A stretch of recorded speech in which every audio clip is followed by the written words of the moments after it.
कहानी की शुरुआत में हम कोलोराडो की एक जेल देखते हैं जहां हजारों खतरनाक मुजरिम कैद हैं।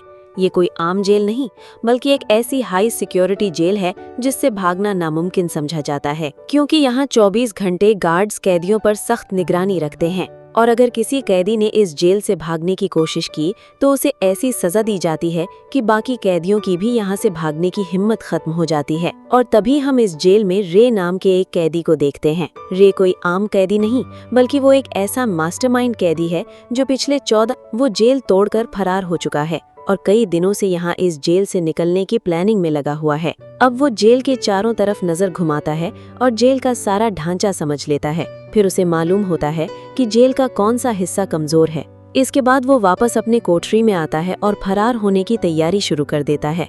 सबसे पहले कोठरी में बैठकर वो गिनती शुरू करता है और जैसे ही वो 7 मिनट तक गिनती करता है वो देखता है कि गार्ड वापस आ चुके हैं, जिससे उसे पता चल जाता है कि गार्ड रोजाना 7 मिनट के लिए बाहर सिगरेट पीने चले जाते हैं। अब रे गार्ड की आदत अच्छी तरह समझ चुका था, लेकिन जिस सेल में उसे बंद किया गया था वो सेल इलेक्ट्रॉनिक लॉक सिस्टम से बंद और खुलता है। इसलिए किसी भी हालत में रे को वहां से निकलने के लिए उस इलेक्ट्रॉनिक लॉक का कोड मालूम करना था। और एक दिन जब गार्ड रे को सेल में खाना देने आते हैं तो रे की नजर खाने के साथ लाए हुए दूध के डब्बे पर पड़ती है। उसे देखते ही रे के दिमाग में एक आइडिया आता है और वो तेजी से उस डब्बे के ऊपर से एक प्लास्टिक शीट निकाल लेता है। अब बाहर जाते हुए रे ने चिपके से उस प्लास्टिक शीट को इलेक्ट्रॉनिक लॉक पर चिपका दिया। बाहर आकर रे ने अपने साथियों को एक खुफिया जबान में खत लिखा जिसमें रे के इस जेल से निकलने की तारीख और वक्त लिखा हुआ था, और वो खत पढ़कर रे के साथी समझ गए कि हमें क्या करना है। अब जब रे वापस अपने सेल में आया और उसने इलेक्ट्रॉनिक लॉक से वो प्लास्टिक शीट निकाली तो उस शीट पर गार्ड्स के टाइप किए हुए कोड्स रे को मालूम हो गए। अब बारी थी यहाँ से निकलने की, जिसके बाद रे ने कुछ टिश्यू पेपर के छोटे छोटे गोले बनाना शुरू कर दिए और जैसे ही कोई गार्ड उसे खाना देने आता है तो रे दरवाजे के बीच इस छोटे से खाने के रास्ते में टिश्यू पेपर के टुकड़े भर देता है ताकि ये रास्ता लॉक ना हो सके। अब रे की जेल से भागने की पूरी तैयारी मुकम्मल हो चुकी थी। फिर भी वो सेल में बैठकर इंतजार करता है और जैसे ही गार्ड सिगरेट पीने के लिए बाहर जाते हैं तब रे अपने काम में लग जाता है और बड़ी आसानी से उस इलेक्ट्रॉनिक लॉक में कोड टाइप करके अपने सेल का दरवाजा खोल देता है। फिर वो वेंटिलेशन के रास्ते से चुपके से कंट्रोल रूम तक पहुंचता है और तभी बाहर हम एक लड़की को गाड़ी में देखते हैं जो जेल के बाहर पार्किंग में गाड़ी खड़ी करके जाने लगती है। लेकिन जैसे ही वो गाड़ी से कुछ दूर जाती है उसी वक्त उस गाड़ी में धमाका होता है, जिसकी आवाज सुनकर तमाम गार्ड्स का ध्यान उस तरफ चला जाता है और अब रे को यहाँ से भागने का पूरा मौका मिल जाता है। फिर वो फौरन कंट्रोल रूम में अपने सेल के कैमरे को रिवर्स फुटेज पर लगा देता है ताकि गार्ड्स को पता ही न चले रे जेल से फरार हो चुका है। लेकिन स्क्रीन पर रिवर्स फुटेज देखकर गार्ड्स को लगता है कि रे अभी भी सेल में मौजूद है। कुछ देर बाद बाहर आग बुझाने के लिए फायर ब्रिगेड की टीम आती है और यहाँ हम देखता है कि रे ने भी फायर ब्रिगेड के कपड़े पहने हुए जेल से बाहर निकल आया है। तभी यहाँ एक गाड़ी आती है जिसमें रे के 2 साथी बैठे होते हैं और रे गाड़ी में बैठकर जेल से फरार हो जाता है। कुछ दूर जाने के बाद रे के साथी उसे एक सुनसान सड़क पर छोड़ देते हैं क्योंकि उन्हें लगा कि रे अब मुकम्मल तौर पर आजाद हो चुका था। लेकिन अचानक वहाँ पुलिस की एक गाड़ी आती है और पुलिस वाले रे को देख लेते हैं। रे को देखकर पुलिस वाले समझ जाते हैं कि ये जेल से भागा हुआ कैदी है, क्योंकि रे ने अभी भी कैदियों के कपड़े पहने होते हैं। इसलिए पुलिस दोबारा रे को पकड़ लेती है। लेकिन उसी वक्त वहाँ एक आदमी आता है और वो आदमी पुलिस को कुछ कागजात दिखाता है जिन्हें देखकर पुलिस वाले रे को छोड़ देते हैं। यहाँ हमें मालूम होता है कि उस आदमी का नाम क्लार्क है और क्लार्क रे का दोस्त है। इसके बाद क्लार्क रे को सीधा वैसे ही जेल के वार्डन के पास ले जाया जाता है जहाँ से कुछ देर पहले ही वो फरार हुआ था। वार्डन उसे देखकर हैरान हो जाता है और पूछता है, तुम यहाँ क्या कर रहे हो? तुम एक कातिल हो, तुम्हें तो जेल में होना चाहिए था। तब क्लार्क वार्डन से कहता है, मैं और रे दोनों एक सिक्योरिटी कंपनी के लिए काम करते हैं। रे कोई कातिल नहीं है, बल्कि उसका काम ही यही है कि वो कातिल बनकर जेल में जाता है ताकि ये मालूम कर सके कि जेल की सिक्योरिटी अच्छी है या नहीं। और आज वो तुम्हारी जेल से फरार होकर ये साबित कर चुका है दिया कहती कि तुम्हारे जेल से भी कैदी फरार हो सकते हैं। लेकिन तुम्हें घबराने की जरूरत नहीं, क्योंकि रे पहले ही 14 जेलों से भाग चुका है। ये सब सुनकर वार्डन रे से कुछ नहीं कहता और ये दोनों वहाँ से निकल जाते हैं। यहाँ हमें रे के काम का पता चलता है और रे को ये मुश्किल काम अंजाम देने के लिए भारी रकम दी जाती है। अगले दिन जब रे अपने साथियों के साथ दफ्तर में होता है तो वहाँ एक CIA एजेंट आती है जिसका नाम जेसिका है। जेसिका रे से कहती है कि मेरे पास तुम्हारे लिए एक नया काम है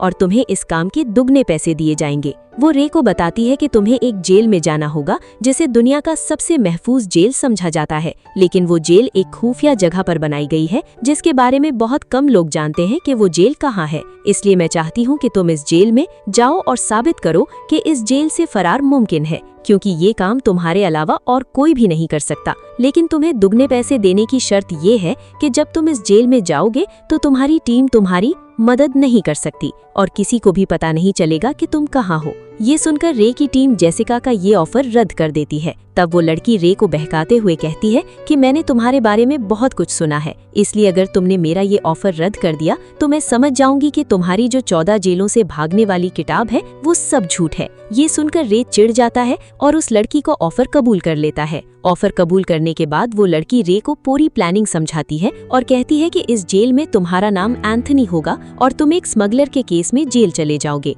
तब रे कहता है अगर मैं इस जेल से भागने में नाकाम हुआ तो फिर मैं खुद को कैसे बचाऊंगा। ये सुनकर वो लड़की कहती है कि इस जेल के वार्डन का नाम रॉजर है और तुम उसे एक कोड कहना और तुम्हारा कोड है 310275।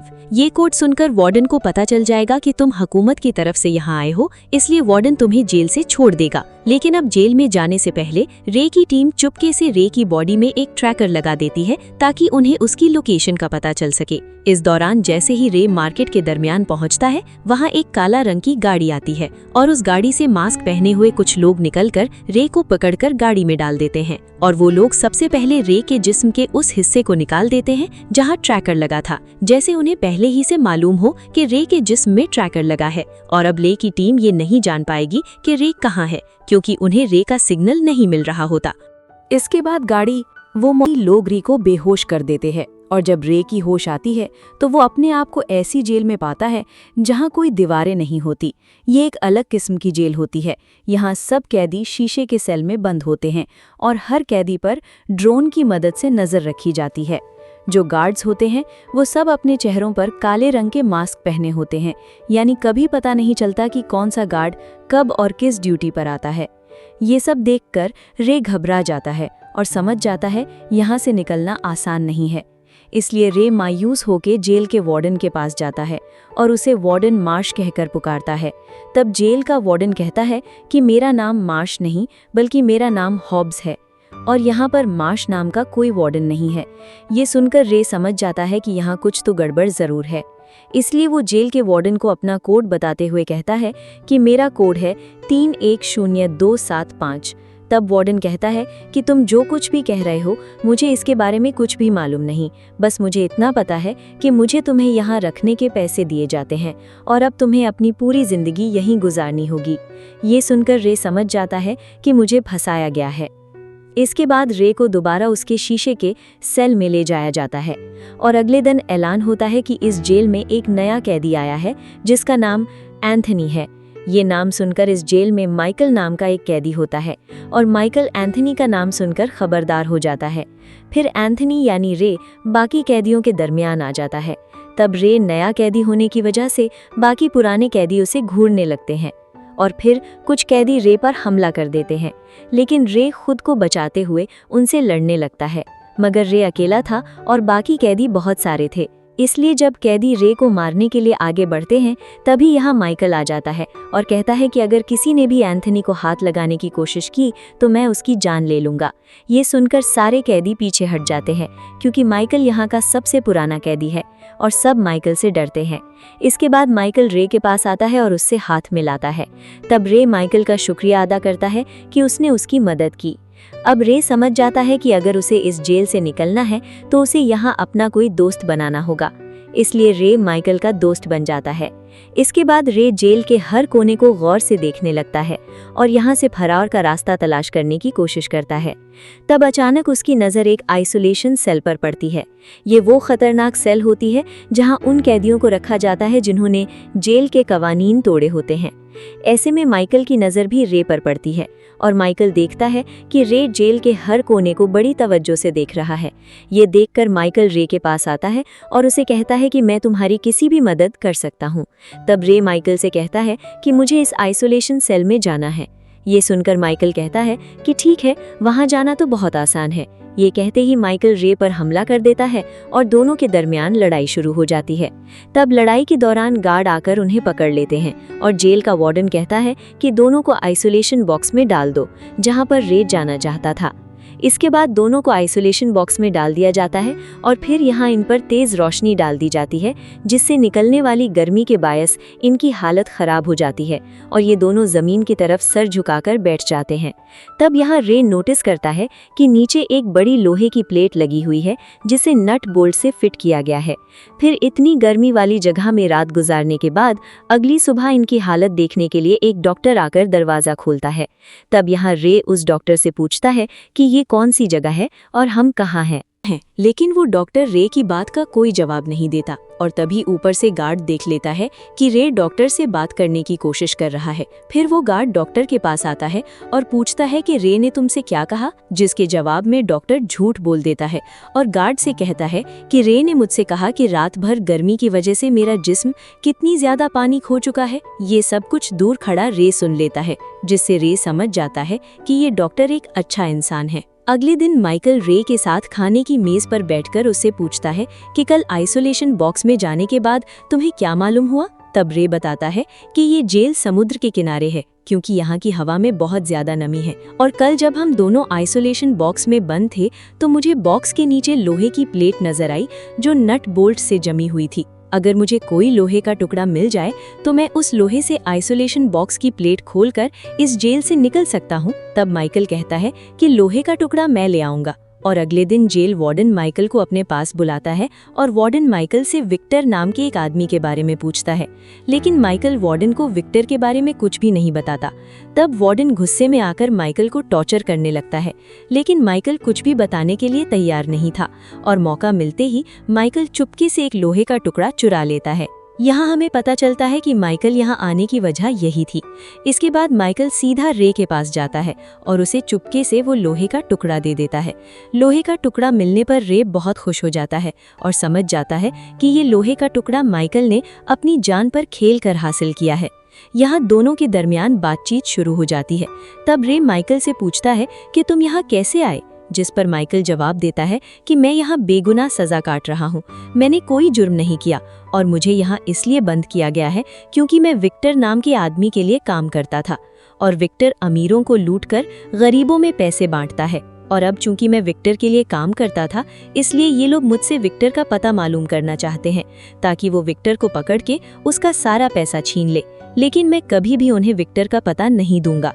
अब माइकल रे से पूछता है कि तुम यहाँ कैसे आए, तो रे उसे बताता है कि मैं पहले वकील था, मैंने एक मुल्जिम को सजा दिलाई थी, लेकिन एक दिन वो मुल्जिम जेल से फरार हो गया और उस मुल्जिम ने बदला लेने के लिए मेरे घर आकर मेरी बीवी को मार डाला।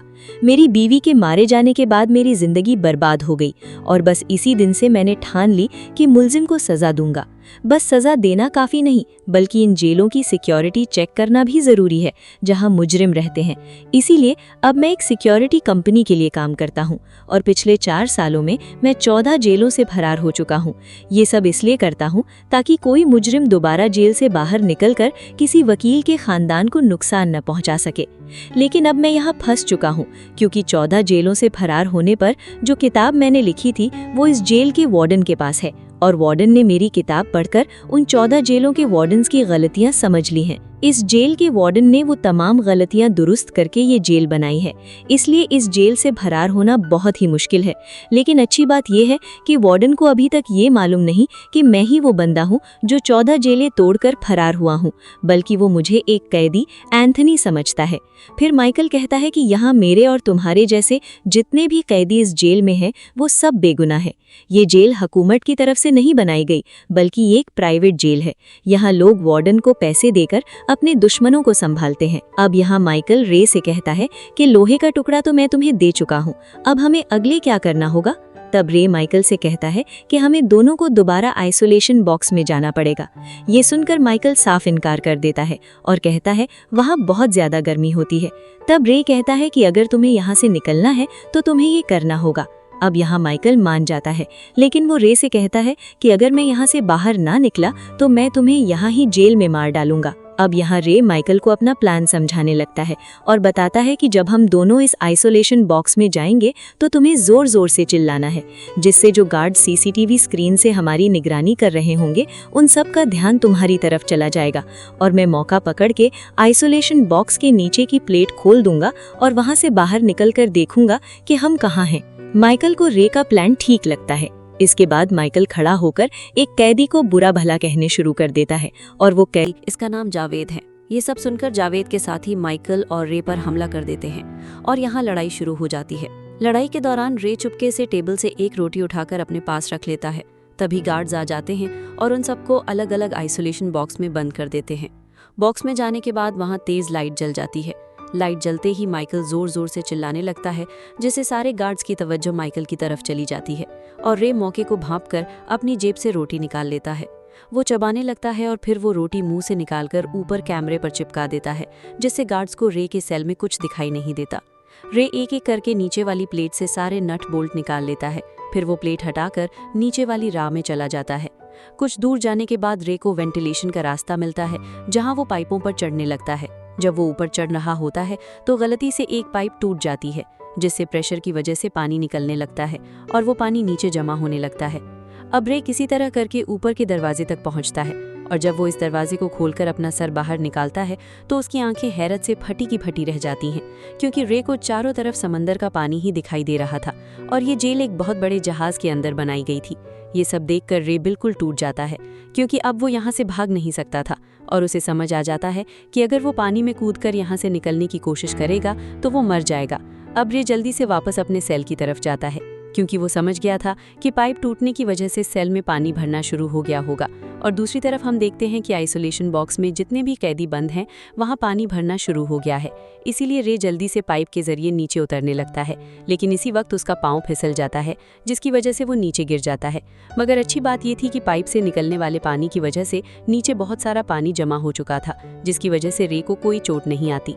वहीं जेल का वार्डन जब देखता है कि सेल्स में पानी भरने लगा है, तब वो अपने गार्ड से कहता है कि जल्दी से सब कैदियों को आइसोलेशन बॉक्स से बाहर निकालो।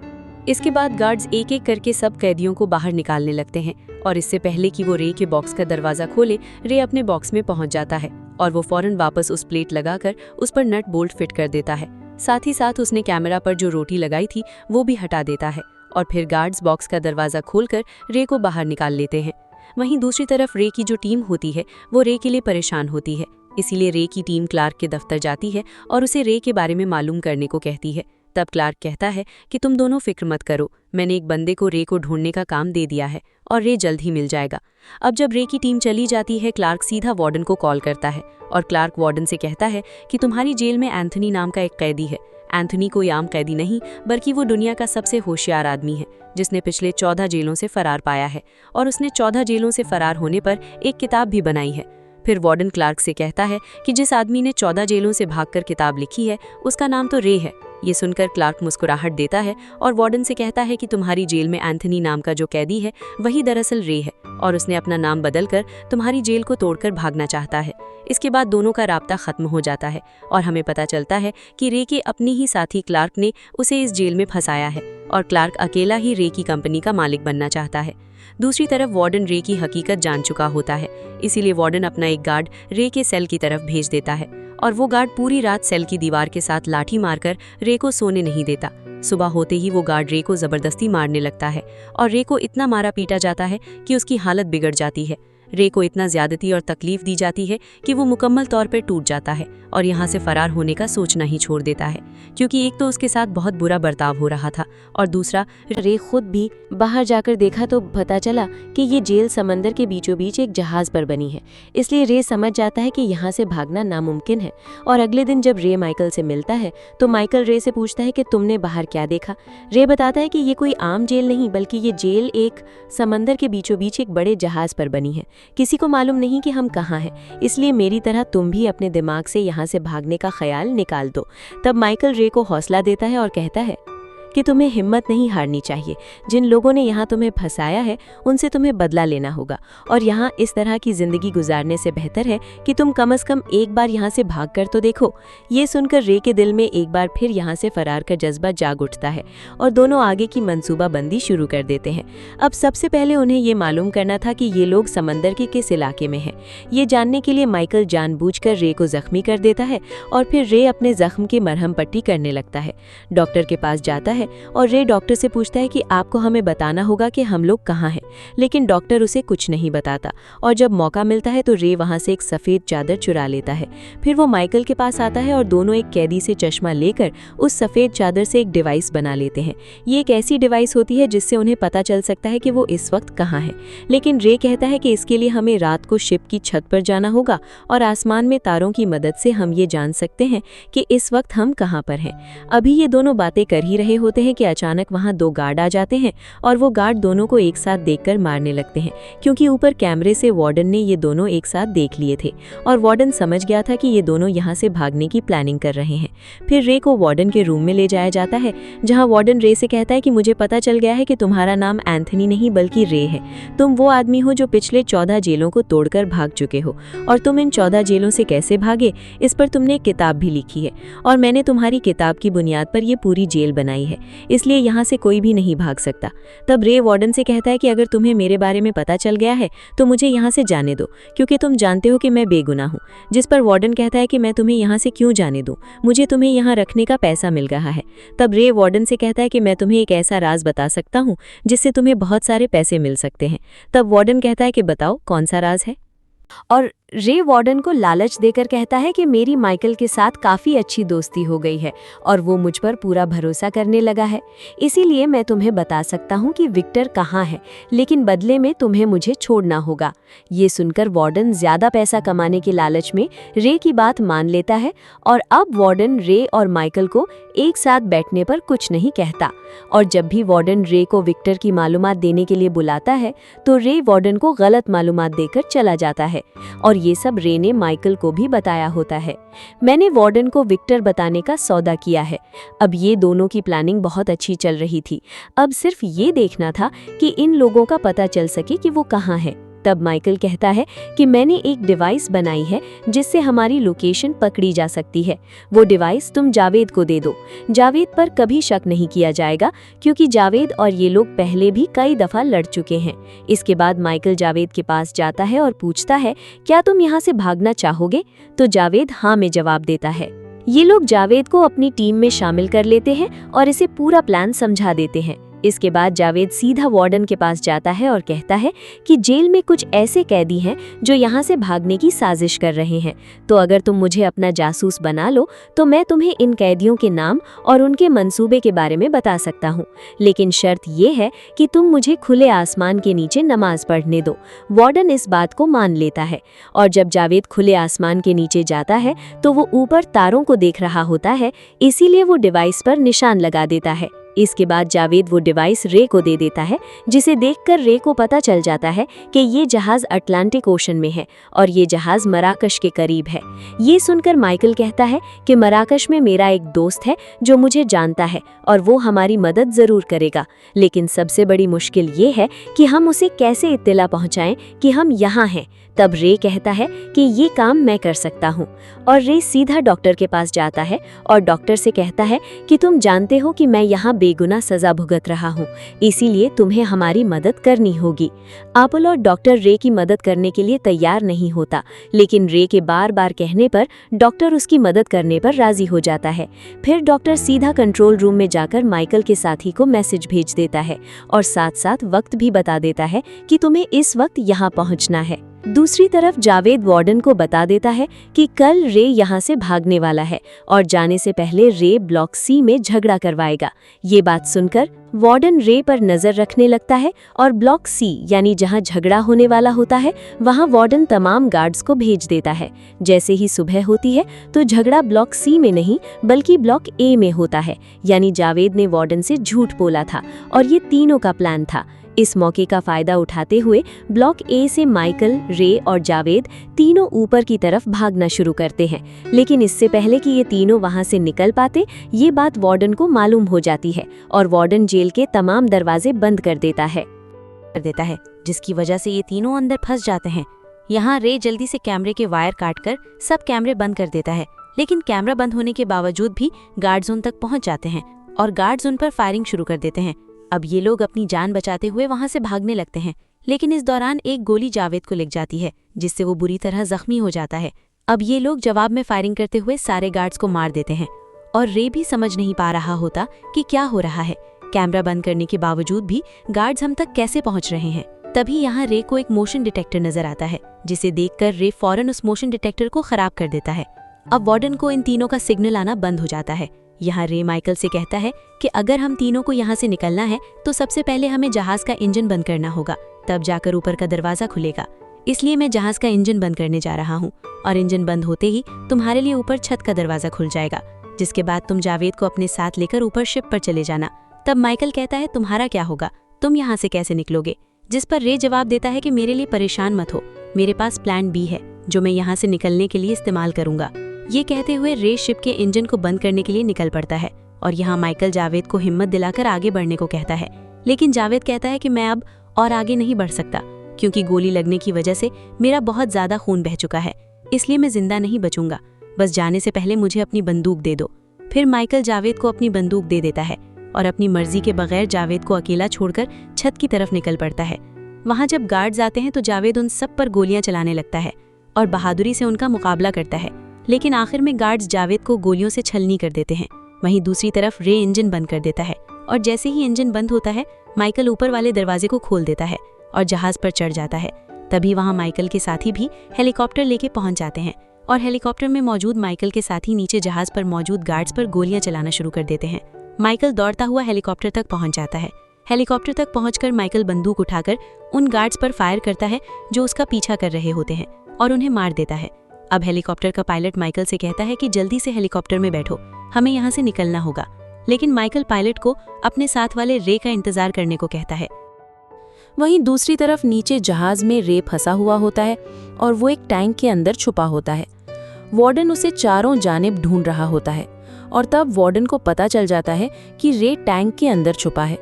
इसलिए वार्डन चीखते हुए रे से कहता है कि बाहर आ जाओ, वैसे भी तुम यहाँ से नहीं भाग सकते क्योंकि हमने तुम्हें चारों तरफ से घेर रखा है।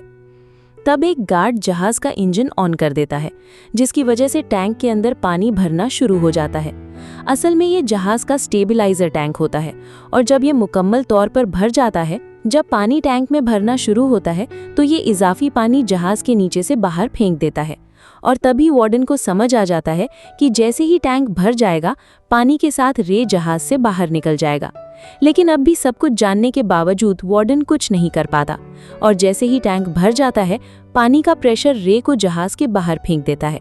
फिर रे तैरते हुए पानी की सतह पर आ जाता है और यहाँ ऊपर हेलीकॉप्टर से माइकल नीचे पानी में रे को देख लेता है। फिर हेलीकॉप्टर रे के करीब आता है और माइकल हेलीकॉप्टर से रे के लिए नीचे सीढ़ी फेंक दी जाती है। रे उस पर चढ़कर हेलीकॉप्टर की तरफ जाने लगता है, लेकिन तभी जहाज से वार्डन उन पर गोलियां चलाने लगता है और एक गोली माइकल के कंधे पर लगती है, जिससे माइकल जख्मी हो जाता है। ये देखकर रे को गुस्सा आ जाता है और वो भी गोलियां चलाने लगता है, लेकिन रे वार्डन को मारने के बजाय उसके पास रखे ऑयल के टैंकों पर गोलियां चलाता है, जिससे ऑयल बाहर निकलने लगता है और उसी वक्त जहाज पर जोरदार धमाका होता है, जिसमें वार्डन आग में जलकर मर जाता है और आखिरकार एक नामुमकिन जेल को तोड़कर यहाँ से हेलीकॉप्टर में निकल जाते हैं और समंदर के किनारे पर उतरते हैं। वहाँ एक गाड़ी उन्हें लेने आती है और इस गाड़ी से वही जेसिका नाम की लड़की निकलती है जिसने रे को इस जेल में जाने का चैलेंज दिया था। यहाँ रे को पता चलता है कि जेसिका माइकल की बेटी है और साथ ही साथ उसे ये भी मालूम होता है कि माइकल का असली नाम विक्टर है, जिसके बारे में हमेशा वार्डन माइकल से विक्टर के बारे पूछता था, क्योंकि वार्डन को पता नहीं था कि माइकल ही वो इंसान है जिसे वो ढूंढ रहा है, यानी कि माइकल ही विक्टर है। यहाँ रे को ये भी पता चलता है कि जेसिका ने जो एंथनी नाम मुझे दिया था वो असल में एक कोड था, ताकि जेल में माइकल यानी विक्टर पहचान जाए कि इस बंदे को मेरी मदद के लिए भेजा गया है। इसीलिए जब वो पहली बार जेल में एंथनी नाम सुनता है तो माइकल समझ जाता है कि इस बंदे को मेरी मदद के लिए भेजा गया है। इसलिए माइकल जेल में रे के साथ दोस्ती कर लेता है यहाँ जेसिका रे को बताती है कि मैंने तुम्हें जेल की सिक्योरिटी तोड़ने के लिए नहीं भेजा था, बल्कि मैंने तुम्हें अपने वालिद को जेल से छुड़ाने के लिए भेजा था और मुझे पता था कि ये काम सिर्फ तुम ही कर सकते हो। साथ ही जेसिका रे को ये भी बता देती है कि तुम्हारा दोस्त क्लार्क शुरू में तुम्हारा साथ दे रहा था, लेकिन बाद में कंपनी का बॉस बनने की हौस में उसने वार्डन के साथ मिलकर काम किया ताकि तुम जेल से बाहर ना आ सको और वो हमेशा कंपनी का बॉस बने रहे। ये सब बताने के बाद जेसिका और माइकल वहां से जाने लगते हैं और दूसरी तरफ क्लार्क को पता चल जाता है कि रे जेल से आज़ाद हो गया है। ये बात मालूम होते ही क्लार्क अपना ज़रूरी सामान उठाकर भागने लगता है, लेकिन जैसे ही वो अपनी गाड़ी में बैठता है तभी वहां मौजूद रे का साथी क्लार्क को बेहोश कर देता है और जब क्लार्क की आंख खुलती है तो वो खुद को अपनी गाड़ी के अंदर एक छोटे से कमरे में पाता है। ये देखकर वो जोर जोर से चीखता है, मगर उसकी आवाज़ किसी तक नहीं पहुंचती। इसी वक्त दिखाया जाता है कि क्लार्क एक बड़े कार्गो शिप के कंटेनर में बंद है और किसी को नहीं मालूम कि ये शिप क्लार्क को कहाँ ले जाएगा और ये कंटेनर कई महीनों तक बाद में भी खुलेगा या नहीं। यही कहानी खत्म हो जाती है।